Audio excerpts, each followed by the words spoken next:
ఒక నర్సింగ్ మనకి స్టార్ట్ చేసేందుకు చాలామంది మీ పిల్లలు నర్సింగ్ చేయించాలని అనుకుంటున్నారు కదా, దానికి ఫౌండేషన్ వేసింది ఎవరంటే ఫ్లోరెన్స్ నైటింగేల్ గారు. మనం రీసెంట్గా లాస్ట్ సండే కూడా May 12th nursing day celebrate చేసుకున్నాం కదా. ఆ రోజు ఆమె యొక్క బర్త్డే. నిజంగా ఆమె దానికి పునాది వేసింది. ఆ రోజు చాలా నీచమైన వృత్తి నర్సెస్ అనేది ఏంటంటే చాలా అంటే ఎందుకు పనికిగల వృత్తి, కానీ తను చాలా కష్టపడి ఆ యొక్క నర్స్ వృత్తి నేర్చుకుని చాలామందికి హెల్ప్గా ముందు పునాది వేసుకున్నారంటే ఫ్లోరెన్స్ నైటింగేల్ గారు. దాన్ని బట్టి దేవుడు మహిమ కనుక చక్కగా నేర్చుకున్నాను. దేవుడు నిజంగా ఒకసారి క్లాప్స్ ఇద్దామండి. Thank you so much. అందరికీ ఈ అవకాశం ఇచ్చిన దేవుడికి నా కృతజ్ఞతలు. ప్రజెంట్ ఒక సెకండ్కి 4 మెంబర్స్ పుడుతున్నారు ప్రపంచంలో. 1 మినిట్కి 240 మెంబర్స్ పుడుతున్నారు.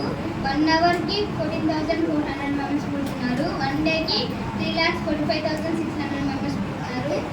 ఇంతమందిలో కొంతమందిని మాత్రమే చరిత్రలో గుర్తుపెట్టుకుంటారు. వాళ్ళు చేసే పనులు మంచి పనులు, వాళ్ళకి అంతటి గుర్తింపును మంచి పేరును తెస్తుంది. అలాంటి వాళ్ళలో the lady of lamp, mother of modern nursing, order of merit, royal red cross, lady of grace of the order of ST John ఎన్నో అవార్డులు పొందుతున్నారు ఫ్లోరెన్స్ నైటింగేల్ గారు. 1820 May 12th జన్మించారు. ఆమె రోజుకు 2 మరియు 3 గంటలు మాత్రమే నిద్రపోయేవారు. మిగిలిన సమయం అంతా దేవుని పరిచర్య కొనసాగించారు. ఆమె వివాహం చేసుకోకుండా దేవుని పరిచర్యలో తనకున్న స్ఫూర్తిలో ఉండేవారు. ఆనాటి కాలంలో నర్సవృత్తి చాలా నీచమైనది. వివాహం కాని వాళ్ళు ఇంటి పనులు లేదా చర్చి పనులు చేయాలి. కానీ ఆమె ఎంతో కష్టపడి నర్స్ చదివింది. ఆనాటి కాలంలో వైద్యం గురించి సరిగ్గా ఉండేది కాదు. 1837 February 7th ACS వరం విని పరిచర్యలోకి వచ్చారు.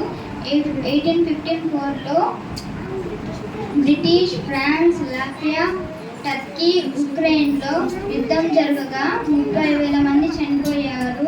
గాయాల కన్నా కలరాతో ఎక్కువ మంది చనిపోయారు. అంతటి యుద్ధంలో దీపం వెలిగించి ఒక హ్యాండ్తో ఇంకొక హ్యాండ్తో వైద్యం చేశారు. ఆమె సొంత ధనముతో వైద్యం అందించారు. పాత ఇళ్లను హాస్పిటల్గా మార్చుకున్నారు. ఇంగ్లాండ్ వాళ్ళు 45 pounds ఇవ్వగా నర్స్ స్కూల్ ఓపెన్ చేశారు. చెన్నై జనరల్ హాస్పిటల్ ప్రారంభించారు. ఆమె 1910లో మరణించారు. 19 years దాకా బతికారు. Thank you so much.